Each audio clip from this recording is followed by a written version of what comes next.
What if the real reasons why families are breaking out is not actually because of hatred, but silence?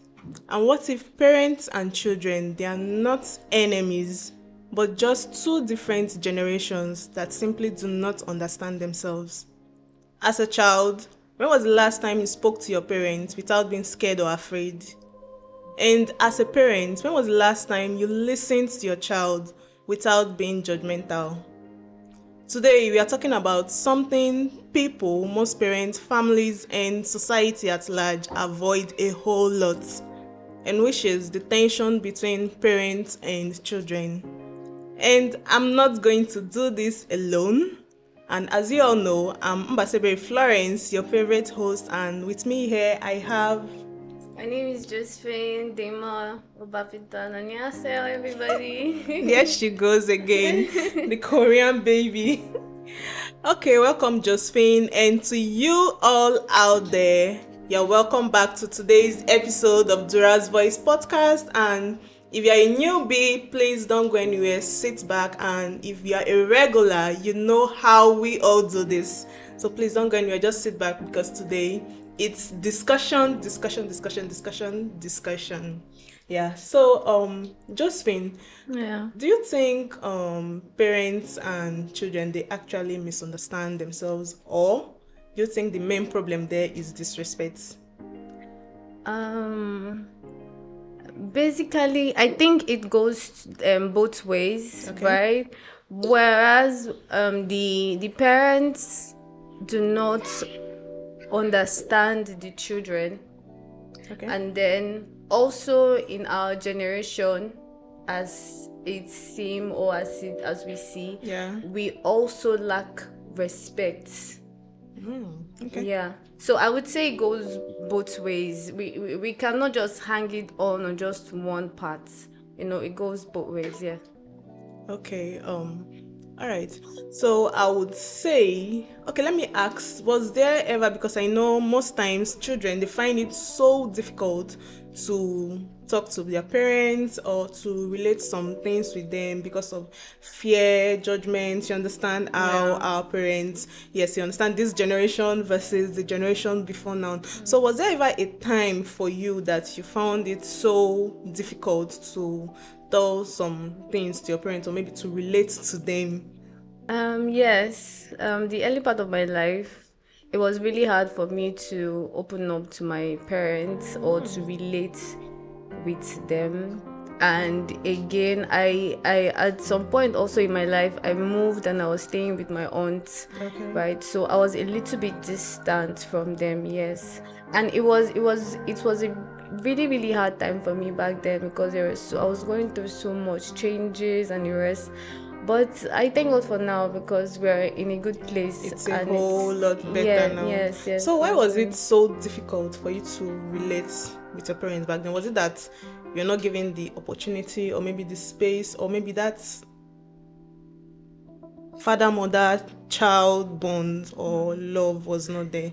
Okay, like we're all all of us are Nigerian people. our, our Nigerian parents. My dad was a very strict man. Oh. He was a disciplinarian, and it was crazy, right? God, I beg. It was not like it was really, really crazy. My dad would literally you throw pin on the floor, my father will beat you ton. Like he will. I know how many times my father have broken my head. Really? On God, like and then that was why I was really scared of my dad. And also on the side of my mom at that back then too, she wasn't emotionally opened to me. Okay. Right, so it was really hard. Like, but how is the conversation going to start? Mommy, I want to tell you something. I feel like So when you talk about your mom not being 100% emotionally open to you, what do you actually mean? okay, like there are times when I was going through some emotional problems, or sometimes when I would like need somebody to talk to, and back then I really didn't have friends, so I really wished that I could speak to her at that time, but it was difficult. It was really, really difficult. So I had to like instill all of those things inside of me, and I also found myself also talking to myself in some instances, and it was really crazy. But like I said, I thank God for now. We're in a beautiful space and a beautiful place, and I really, really appreciate it. Yeah. Okay, so what you're trying to say is now it's a whole lot different and a whole lot better. Yes. Where you can talk to them more comfortably. Yeah, And yes. so what's actually changed? Like what actually made the whole process and everything so smooth? There was one time before I moved to my aunt's place. My dad one day called me. We were sitting down, and he called me. So I was so scared. I was thinking he wanted to maybe beat me or something. And then the next thing I see, he says, "Sit down."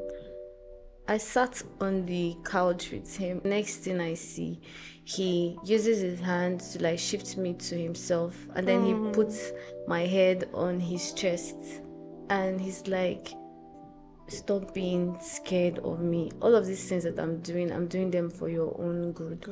And that was like a turning point. So from that day, I stopped being scared of him. Instead of being scared, I respected him. That was where respect came in, not fear. Yeah. Okay, so talking about parents and children Right. having this misunderstanding, Okay. because I can say I know someone who wanted to actually study geography in school, but our parents always tell you, "I don't want you to do this, I want you to do that." It's all about just them, Right. and of which most times it helps, you understand? Yes, it helps. And then on the other hand, I feel maybe if they would allow their children to actually speak up for themselves, you understand? Right. Yes, at least allow a child to tell you, "Okay, mom, dad, I actually think football is actually a good career path for me." You understand? It would actually go a whole long way. So why do you think that misunderstanding between parents and children, why do you think that misunderstanding is always there? Like them, like are you referring to like career choices or something? Yeah, I just use that as an example, and Okay. of which we also have different scenarios whereby parents' decisions would actually mar or make a child's life. So in the whole sense, why do you think that misunderstanding between parents and children, why do you think that misunderstanding is Okay, just there? so on that, thank you very much for this particular question. Okay. So on that, that's where the misunderstanding comes from, right? Because there is no parent that doesn't want their child to be successful. Okay. Now, Yeah. the Nigerian, or in the normal sense, the black community or they believe more on your salary giving jobs. They want Yes. you to go work your ass off and then come back with a salary. Okay. Before ever I started film, my dad was against it. My dad said, "What are Oh, you you're going a to do?" filmmaker? Yes, I am. I'm a script supervisor. Okay, so back to what I was saying. So before all of that, Yeah. he was against it. I'm using myself as an example to explain it. Okay. Even up until now, he still has doubts. Maybe because of the millions and the billions I've not started kicking in. I don't know. But he was like, why not go? I know how many times me and my dad have had problems, misunderstandings because of this particular thing. He will personally write an application letter, right? And then he will come and tell me, they have given you the job. I'm like, "Daddy, no, I don't want to do it." "Hey, you don't want to do it? Are you okay? Do you know that I went to go and get you this job? Is something wrong with you?"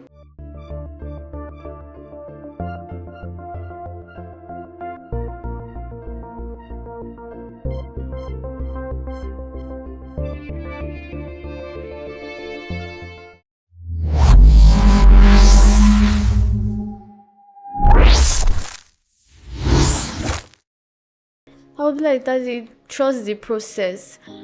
Recently, my dad came again, and my dad said, "Alpha, how is the thing going to be? Will you like to work? And this is the last chance I'm giving you.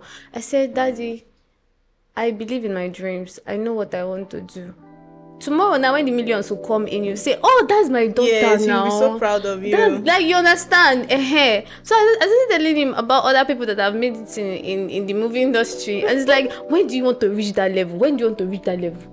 So that's the thing. And our generation, we are so blessed when it comes to like career choices. Okay. Because they tag us, most of us they tag us, at least from we're in the middle, right? We're in our own generation. We're in between, right? So they tag us that we are Gen Zs or blah blah blah, that we cannot walk and this and but we walk our asses off. That is one thing I appreciate our generation for. Like, they know they have it in their mind that money must be made. Yeah. Anyhow, money must be made. You understand? Yeah, so that is where it comes from. And I know that there are so many parents and children that have also had problems with all of these career choices. So the best thing is just give in to your child. If you see that he's maybe going the wrong way or he's going the wrong path or something, fine. If he says he doesn't want to like go to school or whatever, and that's the problem with parents. Some children will say, oh mommy, I want to start up this business. And they'll say, I don't understand. But if you come and tell them, I need so money for book, I need so they will give you the money that is not even up to that of the for education. You understand? So yeah, that little misunderstanding is there. But our parents are trying these days. They are really trying. I'll give it to them. Yeah, they're trying. I'll give it to them. So this particular, most parents, they're not actually so patient enough in the whole process. They just want to see you after school, what next work, after work next work. What next? You should be able to blow up. Yes, and then what she actually said is kind of, it's relating to the scenario I just mentioned before. So in this aspect where parents actually make choices for their children, and most times it makes the child to be scared to speak up, and then most times they are too shy to speak up as well. So between the parents and the child, who do you think failed? Is it the parent or the child?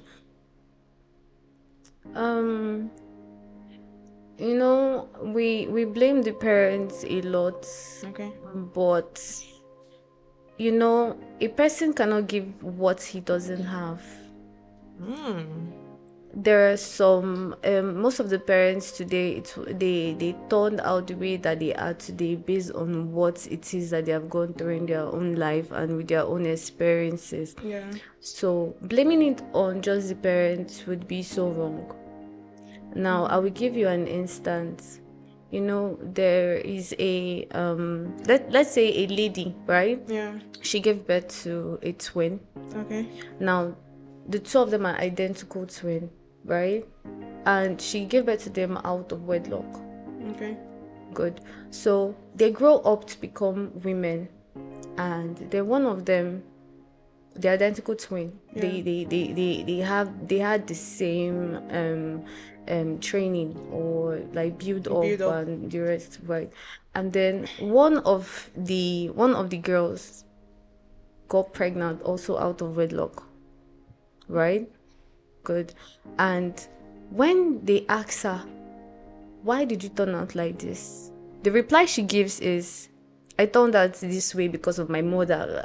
I mean, can't you see my mother? My mother gave birth to us through wedlock, so why not?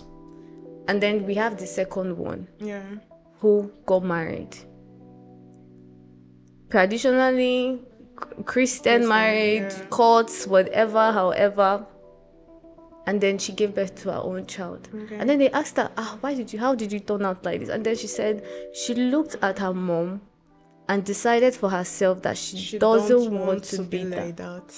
So you see, now the way that they were being brought up, you understand? It's the same energy. Some of them, they come through damaged homes. Some of them, they come from families where they had like 9 wives, and then maybe they are like the 15th in the So how do you want? And then it also it took the mind. Some of them that are here today, some of them, they don't even know how to relate to their own female children, right? And also the same thing with the children. We also find it very difficult to open up. Instead, we open up to our friends, we open up to outside people. Sometimes we even people that we have not even seen. Like an instance, one of the days of Facebook. Oh, that year of Facebook, I met a girl. She was just 14 years old. She was acting as my Facebook daughter, right? Wow. And then one day she texts me and was like, "Mommy," I think that time I was in my early 20s. And then she texts me and she's like, "Mommy, I'm pregnant." I'm like, "Jesus, you're pregnant? Have you spoken to your mother?" She said, "No, God forbid, how will she tell her mother?" I'm like, "How come are you not telling me?"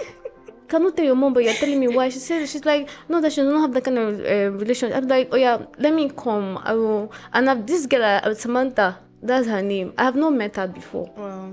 And then I was like, "Alpha, yes." And then I'm like, "Alpha, look, give me your contacts, please. Let us get your mom or something." And then I was, "Please, tell your mom so that at least you know what to do." And with time, she told her mom, and they knew how they took care of it. So that's the thing. Children, they find it very difficult to speak up. And also the same thing with parents. So we shouldn't blame them. Instead, we should talk to them. We children, we are really powerful. You sit your parents down, and that's one thing that really changed my life. I sat my parents down, and I spoke to them. Most times, let me talk about the pregnant Facebook daughter. Yes, most times you'll not actually blame them. It's just the relationship, the mother-daughter relationship that is no. So in this situation, do you think the change should first of all come from the parents, or do you think it should start from the child trying to be able to speak up? I think it should come from the parents, because the parents are the head, right? So you speak to your child, you sit your child down, no matter how shy you might be about it, or no matter how the whole tradition, no matter your tradition or culture or whatever, you sit down with your child and then you speak to your child. It is very important. See, I'm making emphasis on this. It is very important that you sit to your child. That you don't know. I understand that you don't have to go through your kid's phone or whatever. But if you enter, guy, let's not even go there. Okay, let's reserve that for another episode. But parents, please, especially to and do you know one thing that is also lacking? Do you know that the boys from their young age, they are not being taught how to take care of women? And it is a problem. They have this ideology that, the man is supposed to be above the woman. So because of that, they have this mentality. Sometimes the girl is talking to them, and if you see how they garbage. This reminded me of a scenario that happened one day. I don't know where I was going to, and then you could see the boy so smallish. Okay, I think I was coming back from church and I was walking down to my house. So in my street, you could see the boy so smallish, and then you could see the elderly auntie, and then the lady was like, "Why are you coming through this way? Walk past this other way," because she was walking down, and then the little boy is a boy, very small boy, was like, and then next thing the boy was like, "You dey crazy? Are you okay?" What the hell? And then the woman wanted to hit him, and then he ran. So one man that was coming was like, "What is it?" And then the lady explained everything that happened to the man, and that was how the man was like, "Oh, sorry." So in my head, I was like, what gave this small rats the mind? It's the mind for me. It's the mind for me. So I would say, as a parent, please learn how to listen to your child. No matter how difficult it is, just learn how to build this relationship. I'm just going to wrap up and end this discussion with this very little candid advice. I would say, as a parent, please do well to listen to your child without being judgmental. Listen to them, call them to action. build up this relationship, this parent-child relationship. Communicate with them a whole lot more often. Communicate with them, because they say communication is the key. Yes, and I believe and I'm so sure that as long as you communicate with your child, as long as you talk to them, even if they feel like, even if they feel, oh mom, dad, I'm tired, I want to sleep, this, but at least talk to them, tell them one or two things.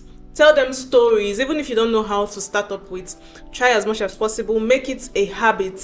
Yes, inculcate this habit of, okay, in a day, I must be able to talk to my child, even if it's for the least 10 to 15 minutes. Tell them stories. And I believe with that, the whole communication would be able to spike up. And then at least they will be free to relate or to tell you anything that's going on with them. Yeah. And as a child, try as much as possible, please. Don't be afraid, don't be scared to speak up. Don't be shy to tell your parents things that are going on in your life. Yes, don't be scared, don't be afraid, nor shy. Because if you're afraid, okay, let's take for instance, someone tries to bully you and then you don't speak up, it will continue. It will continue. I know of a story where a worker, she actually, I don't know, she did something and her colleague was like, okay, for me not to tell our boss that you spoiled something, you're going to give me your fee, your salary, you're going to pay me. And because that particular person was afraid to let the boss know, this particular maltreatment and bullying, it continued for long, not until the girl had to gather up the courage to tell the boss, oh sir, this is what happened. And then the boss was like, oh, I knew all this while. Like, can you just imagine that? So if she was able to speak up, then all of those money she was paying to the other colleague wouldn't have occurred or incurred on her. So please, as a child, try to speak up. And as a parent, try to be able to communicate with your child. And do not forget to like, share, comment, and subscribe on all our social media platforms at DURA'S Voice Podcast. Until next time, see you all. Bye. Bye.